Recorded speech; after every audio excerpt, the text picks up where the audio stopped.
আসসালামু আলাইকুম viewer, Jitu cooking হাউসে সবাইকে স্বাগতম। এখন লইট্টা মাছের সময়, তাই বাজারে প্রচুর লইট্টা মাছ। চলুন তাহলে আমরা রান্না করে ফেলি লইট্টা মাছের ঝুরি। আমি এখানে 500 গ্রাম লইট্টা মাছ 2 টেবিল চামচ লেবুর রস দিয়ে মাখিয়ে রেখেছিলাম 10 মিনিটের জন্য। 10 মিনিট পর ভালো করে ধুয়ে নিয়েছি। এর ভিতরে আমি দিয়ে দিলাম হাফ চা চামচ হলুদ গুঁড়া, পরিমাণ মতো লবণ দিয়ে ভালো করে মাখিয়ে নিব।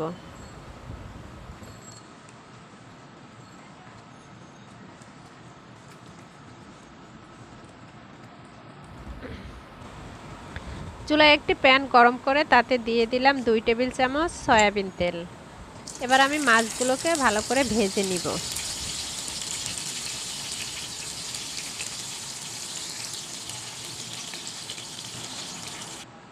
মাছগুলো এক পাশ ভাজা হয়ে গেছে, আমি এবার এগুলোকে উল্টিয়ে নিব। এভাবে আমি অন্য পাশও লাল করে ভেজে নিব। মাছগুলোর দুপাশ ভাজা হয়ে গেলে কাঁটাগুলোকে এভাবে করে ছাড়িয়ে নিতে হবে।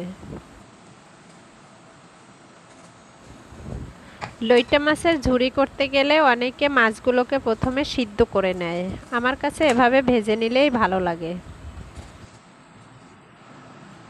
চুলায় একটি হাঁড়ি গরম করে তাতে দিয়ে দিলাম আধা কাপ সয়াবিন তেল। এরপর দিয়ে দিলাম 1 কাপ পেঁয়াজ কুচি। লইট্টা মাছ রান্না করতে পেঁয়াজ আর ঝাল একটু বেশি লাগে। আমি এবার পেঁয়াজগুলোকে ব্রাউন করে ভেজে নিব।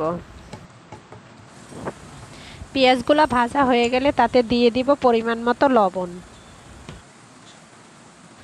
আধা চা চামচ হলুদ গুঁড়া, আধা চা চামচ মরিচ গুঁড়া, 1 চা চামচ রসুন বাটা, আধা চা চামচ আদা বাটা,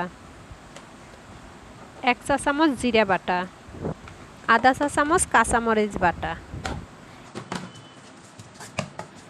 মশলাগুলোকে ভালোভাবে মিশিয়ে নিব। মিশানো হয়ে গেলে অল্প একটু পানি দিয়ে মশলাটাকে ভালোভাবে কষাতে হবে।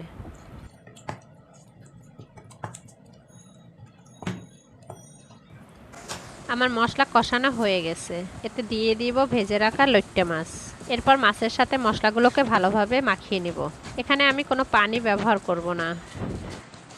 মাছ থেকে বের হওয়া পানি শুকিয়ে গেলে আমি এখানে দিয়ে দিব 3-4টা কাঁচামরিচ ফালি আর আধা চা চামচ জিরার গুঁড়া দিয়ে ভালো করে মিশিয়ে আমি নামিয়ে নিব।